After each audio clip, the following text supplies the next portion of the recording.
2,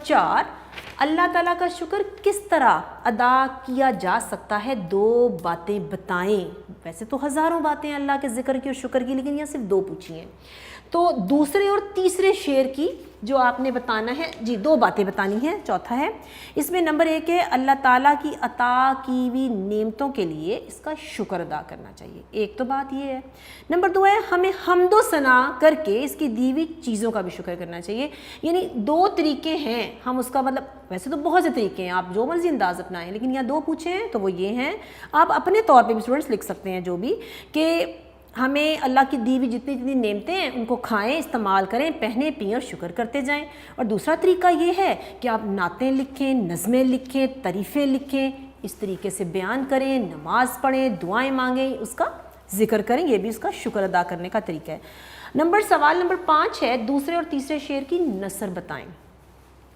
تو اس میں ہے کہ دوسرے شعر میں شاعر کہتا ہے کہ اللہ کی بنائی ہوئی ہر چیز انوکھی اور نرالی ہے، اور کوئی بھی چیز ایسی نہیں ہے جو بے مقصد اللہ نے بنائی ہے، ایک بات۔ تیسرے شعر میں کہا ہے کہ رات کو بہت سے، شعر میں شاعر کہتا ہے کہ رات کو بہت سے تاروں سے بھر کے نا اللہ تعالیٰ نے خوبصورت بنا دیا ہے، سجا دیا ہے اس آسمان کو، اور دن کو سورج کی روشنی سے روشن منور کر دیا ہے۔ تو یہ دوسرے اور تیسرے شعر کے بارے میں نثر تھی جو میں نے آپ کو سمجھائی۔ جی تو اسٹوڈنٹس یہاں پر ہوم ورک جو بتائے گئے کام کو سمجھ کر کاپی میں آپ نے لکھنا ہے، وہ میں آپ کو پہلے ہی بتا چکی ہوں۔ تو اس کے ساتھ ہی اسی امید کے ساتھ آپ اپنی ٹیچر کو اجازت دیں کہ آپ جہاں ہیں خوش رہیں، رمضان بہت بہت مبارک ہو آپ کو، نماز پڑھیں، روزے بھی اگر ہو سکتا ہے تو ضرور رکھیں، اور اس کے بعد اپنی پڑھائی پہ لیکچرز کو ضرور آپ نے سننا ہے، اور بہت سی دعاؤں میں یاد رکھیے۔ اپنی ٹیچر کو اجازت دیں، اللہ حافظ۔